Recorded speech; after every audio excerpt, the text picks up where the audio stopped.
Deathstalker 1983. This film is an over-the-top fantasy with impractical armor, questionable gender politics, and more blood and nudity than sense. So stick around as we'll cover what makes this movie so memorable, some behind-the-scenes trivia, and why it became a sort of cult hit, and how it stacks up against the just-released 2025 Deathstalker reboot. So what is Deathstalker 1983? The story is pretty standard for its time. A magic quest, an evil overlord, some magical artifacts, and a warrior who's not exactly noble but gets dragged into doing hero stuff. The hero, Deathstalker, played by Rick Hill, is sent on a quest by which to retrieve 3 items of power: a sword, an amulet, and a chalice. The evil sorcerer, Munkar, has already got 2 of them and has deposed the king. Along the way he meets a thief, Samaran, a scantily clad female warrior, Carrier, played by Lana Clarkson, and participates in a gladiatorial tournament where the strongest warrior wins the kingdom. There's harem slaves, disguises, illusions, betrayals, a lot of gratuitous nudity, and of course violence.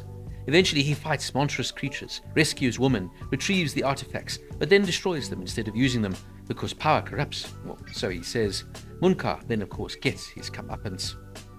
Now, for all its flaws, which there are plenty, Deathstalker, I suppose for some, will have some charms, especially for fans of 80s B-graded movies. Look, they try with practical creativity, and they lean fully into what they have. Low budget is obvious, but the movie tries. Weird monsters, strange creatures, costumes, fantasy sets, swords, magic effects. It's hokey, but often in a way that's kind of entertaining. Just don't get me started on the beheading scenes. Look, this film doesn't try to be high art. It's silly, violent, occasionally comedic, whether it's intended or not, and there's kind of a guilty pleasure in how unrefined it is. For people who grew up seeing these on video rental racks or late night cable, or just like the kind of fantasy where things explode and people wear metal bikinis, it hits all those buttons. Deathstalker also spawned 3 sequels, so it clearly found some sort of audience. Of course though, there's a lot that doesn't hold up, especially from a modern perspective. Sexism, misogyny, and gratuitous nudity. Women in the film are objects, often framing the scenes as only a sexual spectacle. The harem slave sequences, the scant outfits, the way female warriors are presented mostly for eye candy rather than agency. For example, Kara's outfit is practically non-existent. These films really try to use a lack of clothing to try to appeal to a certain male gaze. Also, the suggestion of rape is quite prevalent within the film. The storyline, of course, is incoherent. Characters pop in and out, motivations are thin, and there's an awful lot of, well, it happens because I guess our hero has to fight somebody next. Some creatures are great in their grotesqueness, but many fight scenes are padded, dull, or clunky, and the acting is very stony. Dialogue, of course, is wooden, and it's hard to care deeply about anything or anyone. And don't get me started on the actual hero, who of course is anything but heroic. There are moments of attempted sexual assault, morally dubious behavior, etc. For many viewers today, those are hard to swallow. It's not just dated, but sometimes just discomforting. The film was directed by James Sabadaletti, who used the pseudonym John Watson. Why? Probably to obscure his identity or make the name sound more generic or more American, genre purposes. It was an Argentine-American co-production, shot on location at Aries Studios in Buenos Aires. The budget was very low, around $457,000 but despite that, it made around $5 million in rentals and was very popular on the home video and cable market. With this kind of film, that's a big return. Bobby Benton appears here as Princess Codile. It was her last film role and then last nude role. She thereafter only did guest TV spots, and of course, she was most famous for being a playmate in Playboy magazine. Lana Clarkson, who plays Kyra, later became more well known, especially to horror and fantasy fans, in the Barbarian Queen series.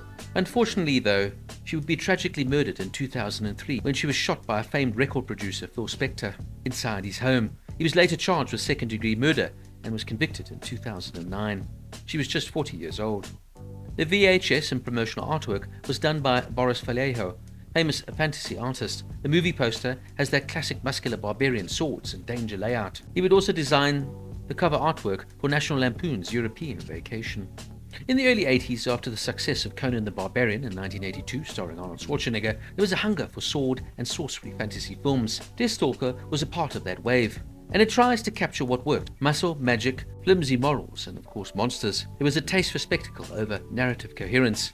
There was a focus on exploitation and shock value, almost making the film so bad you'd remember it.